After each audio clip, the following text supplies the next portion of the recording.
Hello mga kalamay, masaramon. Today, gagawa tayo ngayon ng red velvet cake. Ayan, red velvet cake. Yan mga kalamay. Ito yung ating mix na red velvet. Yan ang mix niya. Ito yung ibang mga ingredients niya. Meron tayong ditong half cup na butter, 1 tablespoon na olive oil. Ayan, tapos half cup na water, 3 egg. Ayan, bibitin pa natin mamaya yan. Then, meron tayo ditong whipped cream powder para sa ating cherry. Yan, mga kalami. Mamaya yan sa pangulito. Sa top natin yan. So, ngayon, magmi-mix na tayo. Start na tayo, mga kalami. Ngayon, lalagay na natin yung ating water. Yan, oh. Nagre-red na. Yan. Tapos, lagay natin yung milk. Magtitira tayo kasi mamaya para sa ating pan. Ayan. Olive oil, lagay na natin yan. 1 table. Then, add na natin yung ating 3 egg. Yan. Yan. Mix na natin yan. Mix na natin. Dahan-dahan lang.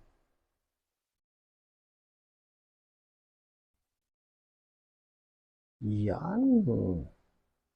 Red na siya. Mamaya, cake na yan. Yan, o konti na lang. Mix na natin lahat yan. May buo-buo pa siya. Red na siya. Yon. Ngayon, maglalagay na tayo ng butter dito sa ating pan. Yan. Ngayon, maglagay na tayo ng butter. Paligid lang, ganyan lang. Yan. Then, last, lagyan natin ang last.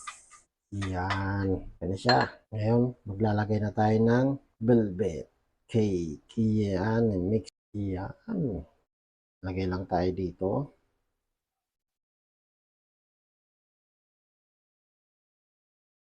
Yan. Huwag natin pupunuin kasi aalsa pa yan.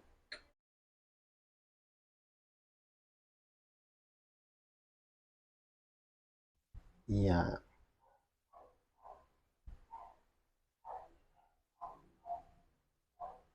Lagyan natin. Yun. Okay na siya. Ayan, no. Ngayon, pupunasan na lang natin mga na gilid-gilid. Ngayon, ito na yung nagawa natin na ilagay natin sa pan. Tapos, meron tong sobra. Dito natin linagay. Ayan. Ngayon, oven na natin to. Cook natin ng 20 to 30 minutes. Ayan. After nito, nasa oven, gagawa na rin tayo ng whipped cream. Powder ng whipped cream. Okay, lagay na natin sa oven.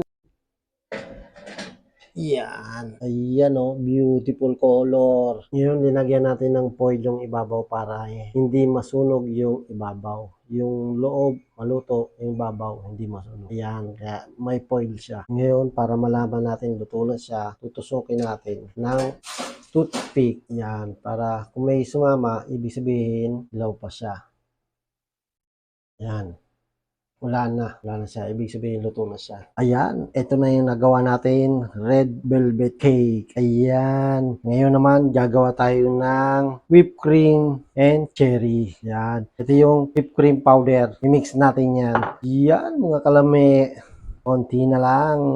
Ngayon naman, gagawa na tayo ng whipped cream. Ayan, lagyan natin ng cold water, 1/3 cup or 6 tablespoon. Ayan, lagyan natin. Gamit tayong wire whisk. Yan. Dandahan lang. Yan. Okay. Yan. Haluin lang natin. Ayun na. Nagawa na natin ang ating whipped cream. Ayan. Ngayon, settings na tayo. Strawberry.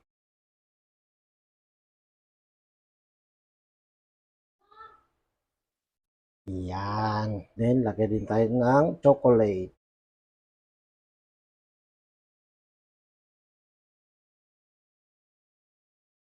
Yan, dalawa ginawa natin. Ngayon, lalagyan natin ng whipped cream. Lagyan natin ng whipped cream sa ibabaw.